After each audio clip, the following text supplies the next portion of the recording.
Today I'm going to teach you how to solo effectively on your instrument. And I'm going to teach you both the technical and mental aspects of things, how they relate to each other, and then I'm going to show you and explain to you how you can become a mediocre soloist to a fun, interactive, and a good listener as a soloist. So without further ado, let's get into the video. What I'm going to do is I'm going to explain in aspects, mostly technical first, and then I'm going to show you on the piano what I mean by said technical aspects or said mental aspects. Just to give you an idea, so I'm not just talking to a camera, I'm going to show you what I do when I think about this technical or mental aspect, so you can have a sense and some idea of what I'm talking about in this video. A lot of times when I hear soloists who are just coming up or who are soloing for maybe like the first or second time, they're not really comfortable with it yet, they sound something like this.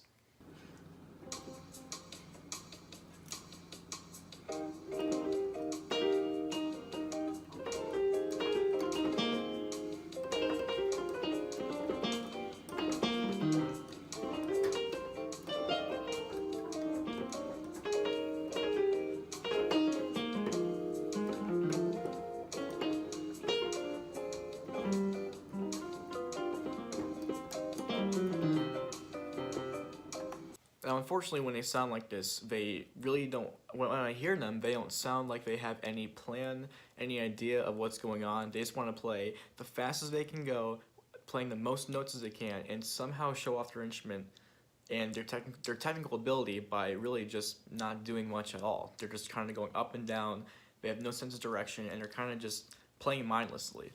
So that's why my first technical aspect that you guys should follow is work with notes inside the chord. Now the chord progression for blue bossa looks like this.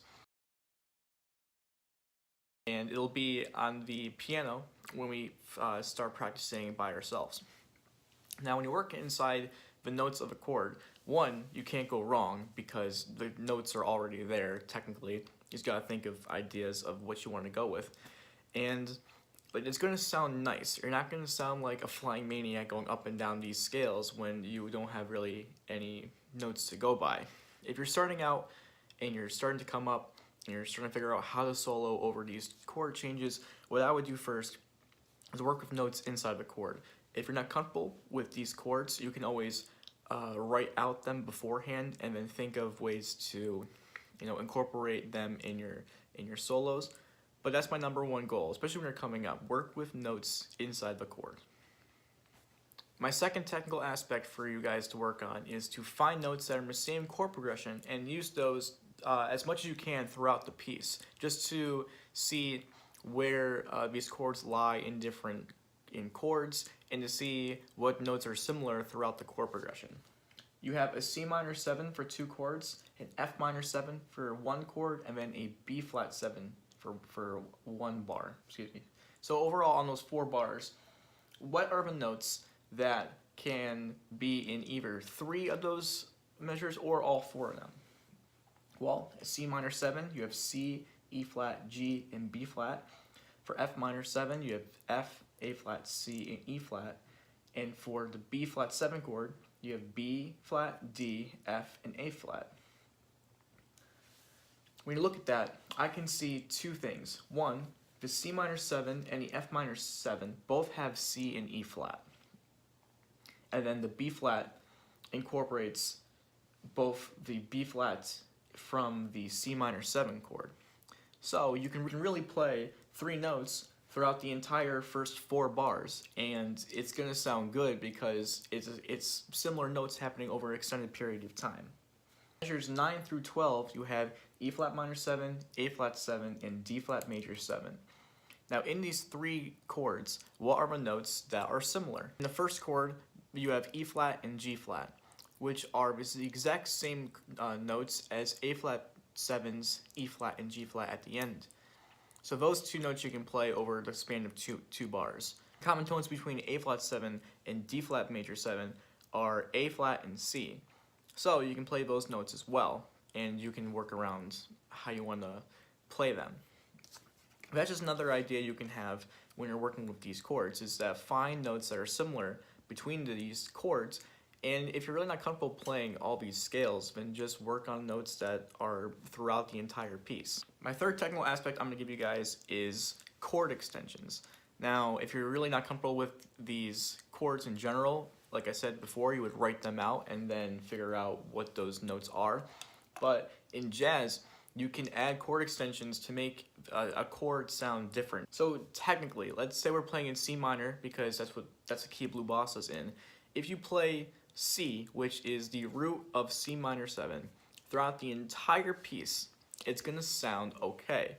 It's actually going to sound kind of nice. And the reason why is because of chord extensions.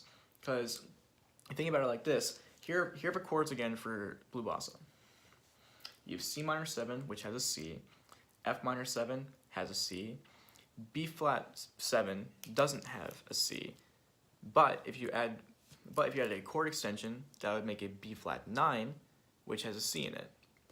And it fits in nicely between B flat and D. Then you have a D diminished chord, D diminished 7, which has a C.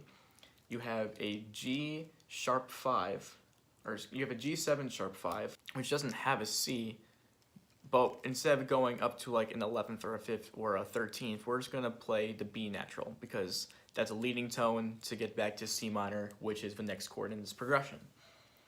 For E flat major 7, you don't have a C in there, but you're technically now in a new key. You're in a key of D flat major, because you have a 2-5-1 progression in E flat major, A7, or A flat 7, and then D major 7.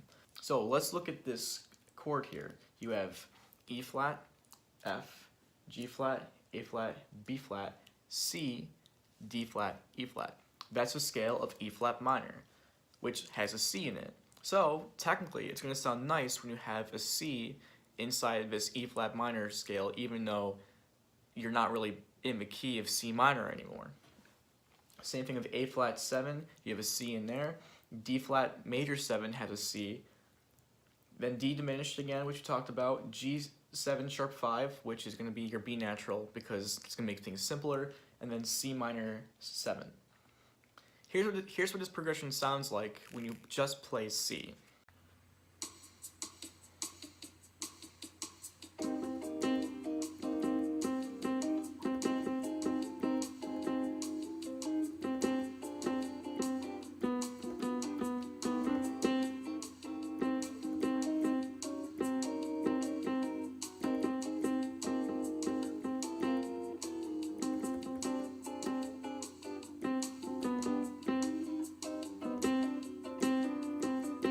You can see now how chord extensions are very helpful in your music, because they are going to provide more color. They're going to provide a lot of sounds that maybe you not have heard before. And if you're really starting out, you can really just play a couple notes. It's going to sound fine.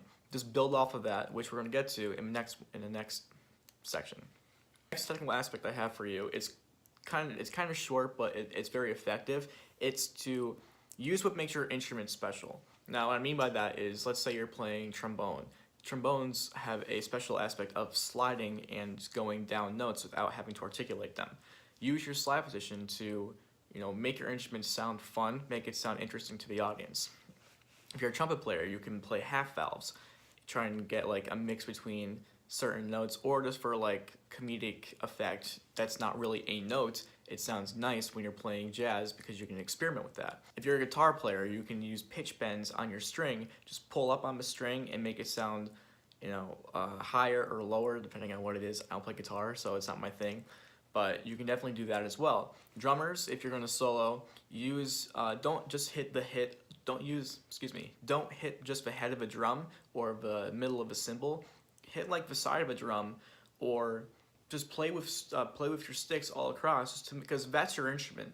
You can play just the top and make it sound like a regular drum or a drum set, but really, your whole instrument is the drums. You can hit the side, hit the bottom, just experiment with different ideas, because that's what's gonna make your sound interesting to the audience, because they've heard drum solos before, they've heard saxophone solos before, they've heard piano solos before, but maybe they haven't heard a drummer hit the bottom of his drum, or have a pianist put his hand inside the piano if it's an upright, and then, or if if the thing is put up, and like put his hand on the strings and make it mute.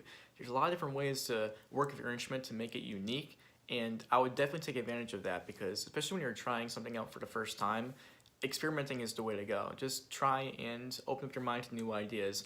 You'll be surprised of how far you're going to come. So we talked about chords and the chord structure, the chord notes, how to make notes sound the same over an extended period of time, especially when you're trying something out new. You can figure out what notes work with the same chords and kind of stay safe in that realm. But chromaticism is nice because in jazz you can just go up and down the scale chromatically, and it's most likely going to sound really, really good. For example, I'm going to play these 3 notes as an example, and then we're going to talk about what I just did. It's going to be B flat, B natural, and C.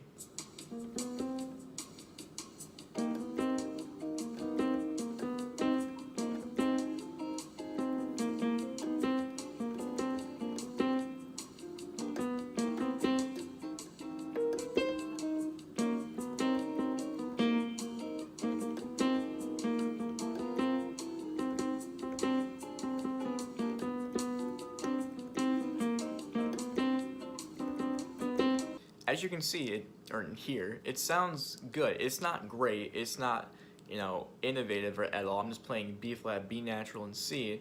But at the same time, it sounds pretty cool when you're just playing that repeated line over and over again throughout the entire 12 bars, or excuse me, 16 bars that it is. It sounds different, but you're using the chromatic line to work on just finding chord tones, going up and down scales, and having that small idea in your head going through the piece. It can help you bring out new ideas, which we'll get to later. My last and final technical exercise I can think of in the moment is repeating your ideas. Because like I said in the beginning, a lot of soloists that I see who are trying to figure out things early on are just going up and down the scale, having no real aspect of where to go with your ideas that you have. Maybe you have no idea, you're just trying to play, make it sound cool, so that you can just get your 16 bars over with and just hang tight until people finish their solos and play it ahead again. But really, like, figuring out an idea you have and starting out small. This is gonna be like, I think it's number 6 or number 7, but like 7A or 6A is gonna be starting your ideas out small so that you can build off of that. Because when you start small in your ideas, you can figure out what you like, build off of that, and make it sound, very unique. And instead of just going up and down these scales or playing these wicked lines when you first come out of the gate, you're gonna have somewhere to actually go to now. For example, I'm gonna play an idea I have for 16 bars and then upgrade it to building off of that idea even more in the next 16 bars, like this.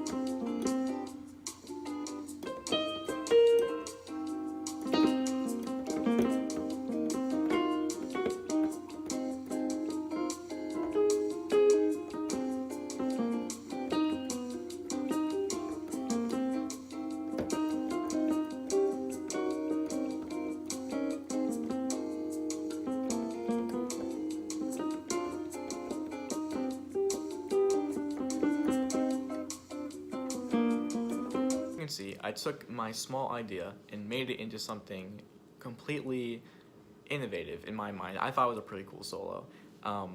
But yeah, like, you can take these ideas that you have and start out small. Don't come out of the gate running, because it's not a sprint, it's a marathon. Is what I like to call it. But you can take that small idea and make it into something completely new, and make your audience on the edge of your seat wanting more.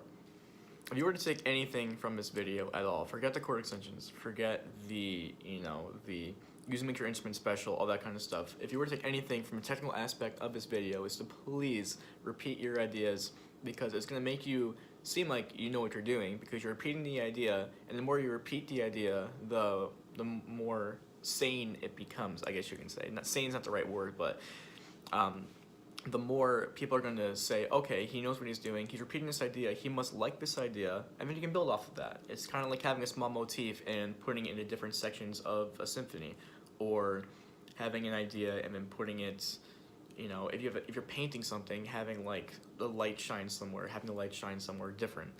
I'm not a painter, it's probably a bad analogy, but you get the idea. Use your small ideas and make them into something more. Try and develop them over time. Now we're going to talk about the mental side of soloing, which arguably I would say is more important than the technical aspect of things, because the mental aspect of soloing can affect your playing regardless of how good you are as a performer. We're going to get into this right now. The most important things that you can do as a soloist is breathe. And it sounds silly when you say it like that, because obviously you need to breathe in order to live, but breathing in your solos as a performer, even if you're not playing with your mouth, if you're a guitar player or a drummer or a pianist, you can breathe in your solos to make it seem like they are coherent phrases. What I mean by that is how I referenced the player at the beginning, who kept going up and down the scale, not knowing where he was going. If he probably wasn't breathing. He was probably just trying to do as much as he can in the little time that he had. But breathing and giving space between your notes, which is what I'm trying to get at, leaving space between your notes and your phrases to make it seem like they're small little sections of a phrase, or if you think of it in like language terms, if they're just like a bunch of words put together, instead of having a long run-on sentence, have small sentences that fit in to make your solo sound like a paragraph, or, you know, an essay if you're really trying to get technical. But breathing is very important because it gives you time to think as well. If you're just playing your heart out, you're really trying to focus on what you're doing in the moment instead of thinking and listening to what you just played and then going off of that. The next thing I want to talk about is KISS, which is keep it simple, stupid. What I mean by this is that when you're first coming out of the gate, when your first week or two of soloing, you want to do as many things as you can just to elevate yourself, to make it seem like you are one of the, you know, the big boys, or trying to think you know what you're doing when you really don't. Honestly, just keep it simple. Work with stuff that I talked about in the technical aspect of this video, and just go from there. Don't try and do too much, not just yet anyway. You can experiment. I'm not trying to say you shouldn't experiment with this stuff, but you should definitely think about what you're trying to do in your solos, and just keep it simple. You can have a really nice, simple solo that sounds good to the audience, and it sounds good to you. A lot of solos, when you're starting out in their first or second time around, they sound really simple. Like, oh, I can play that. And the third or fourth time around, they're doing what the guy in the beginning was doing when he was going up and down and just trying to do whatever he did. So keep it simple.